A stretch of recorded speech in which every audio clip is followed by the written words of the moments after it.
$150,000, one project, one client in 3 weeks.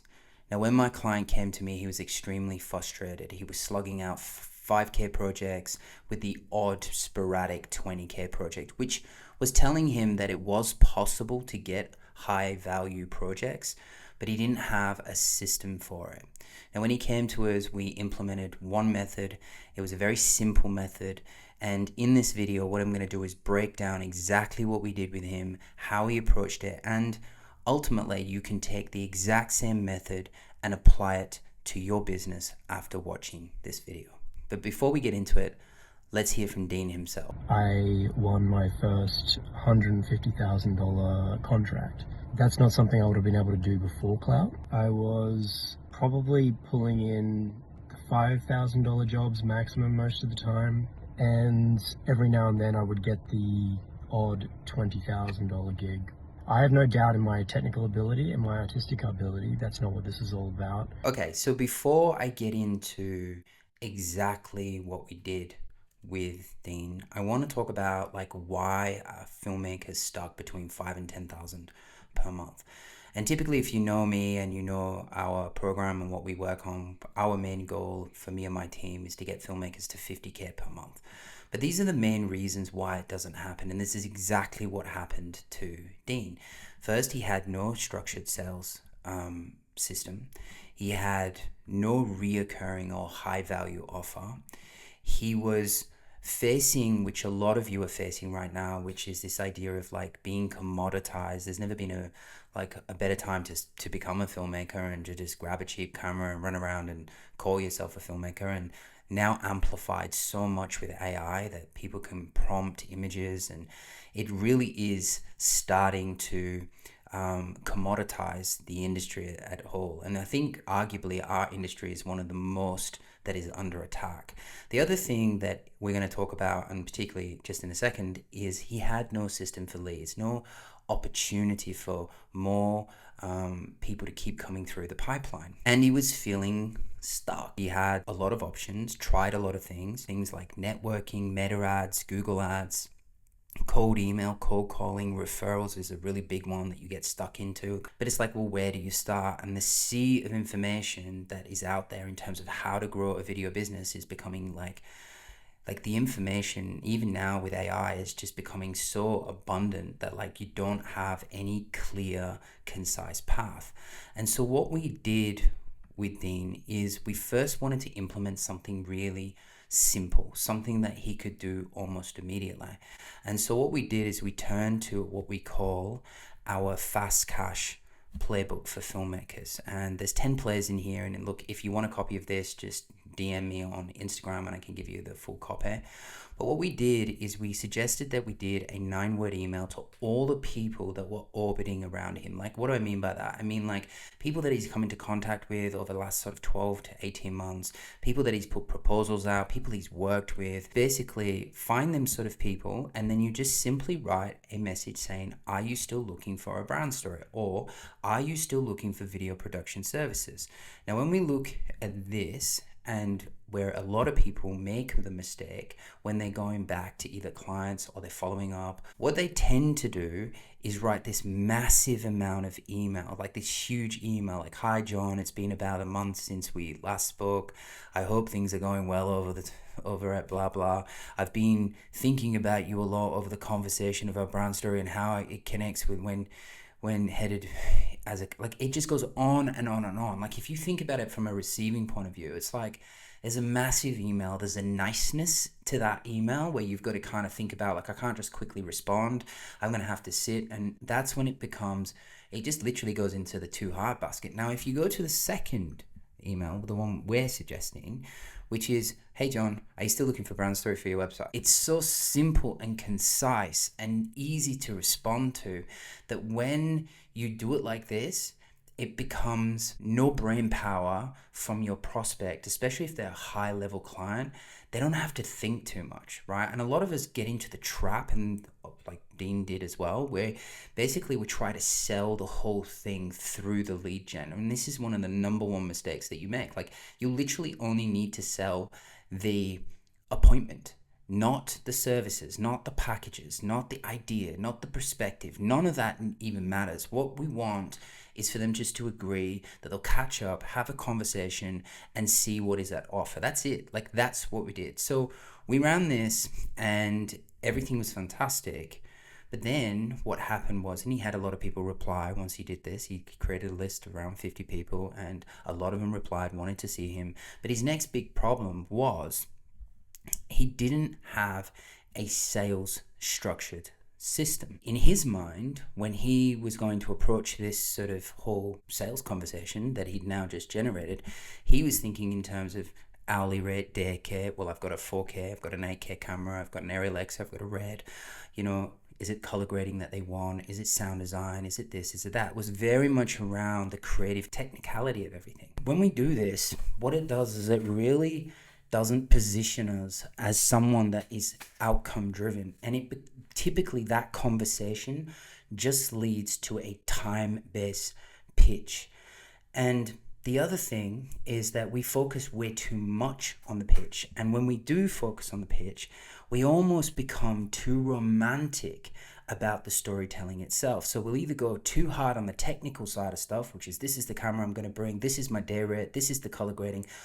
And then we have the other type of filmmaker that will go really romantic about the feeling and about the essence and about what the story is going to do and how it's going to, connect and all this kind of thing. And while that is good, what that does is it positions you as a nice to have. And so what we wanted to do with him is not to have any of his prospects that agreed to see him through the 9-word email to basically not see him as a nice to have. So what we did is we introduced him to a 2-act close system. And so the first thing that I sort of explained to him was that when we're selling is never really done in the pitch. It's really done in the questions that we ask. And questions lead to understanding. Understanding leads to intimacy. And I'm not talking about that weird type of intimacy. I'm talking about intimacy where you feel connected to your client and your client feels connected to you. More so than being connected to you because they feel you're listening to understand, not listening to reply. Once that intimacy is formed, that forces the client into truth, to start being vulnerable, to start talking about their pain points, to start talking about their desires. How long has this been going on? How long have you been thinking about doing something but haven't been doing something? Like, if nothing changes in 6 months, how is that going to affect the business, the revenue? What that does is when that truth starts to set into the conversation, when you're conducting your sales call, is it leads to internal pressure. And internal pressure is where they start to self-reflect. And when they start to self-reflect, it comes to the ultimate point, which is self-realization. And self-realization is where the sale actually gets made. Because you can't imagine like how many creative directors, filmmakers, they never really take the time to ask the questions around what they actually want. Meaning, what is the goal of the actual content that we're going to produce for you? Is it to create more emotional connections so that we can convert better? Is it so that we can raise your perceived value? Is it so we can mitigate risk around you being commoditized? Like, nobody asks these questions that actually truly matter to a business. Like, you as the filmmaker, of course you worry about your art, you worry about the story and the feeling and everything else in between, but they care about the outcome. And so this was the first call, and we said to him, do this, bring it back to me, let's see what they say, and then we'll design the pitch. Now, I'm not going to go through the pitch today because we don't have time, and I'm not going to show you the offer just due to privacy. But what I can tell you is that the next conversation that we had, and this is really valuable, and I think you should take note of this, because we had this conversation around, well, okay, cool, we're going to pitch to the client, but like, what are we going to pitch? And he asked me, like, what am I going to pitch? Like, and how do we get out of this idea of being commoditized, right? And there's obviously some other things like positioning, 3S model that we run, the method film, the grounding story. There's other things we do. But I said to him that the main goal of the second call is to demonstrate high value through the 4 pillars of value. Now, what are the 4 pillars of value? The 4 pillars of value is ultimately discussing 4 main reasons why people buy. Now, the first reason people buy, and it's probably the most important, which is risk. How much energy and effort am I going to be at risk for? How much Am I getting commoditized as a business owner? And how can you mitigate that risk in any shape, way, or form? That's one way that creative people can actually reduce the risk of a business. The other one is status. Status is how can you raise the perceived value of a product or a service? How can you make someone look good? How can you give significance to that business? You'll have no idea how much people will actually pay to look good. The third one is time. Now, for them to start building a creative department, a content team, a creative director, put them through training, that takes a lot of time. And so if you can give them, the convenience of taking that time away and being able to give them access to your intellectual property and the way you think and your creative sort of services so that they can just hand it all over to you, that saves them an incredible amount of time. The other thing on time is, can you speed up their sales cycles with the video services in terms of like the sales assets, the brand stories, the things that when they go through their prospects go through their customer journey, does it speed and amplify trust? And then the last one is money. People will gladly give you money if you help them make money. And so what we did with Dean is we said to him, let's focus on these 4 areas of value. And the result was that we put a pitch together, we put an offer, and we wrapped it around these 4 pillars.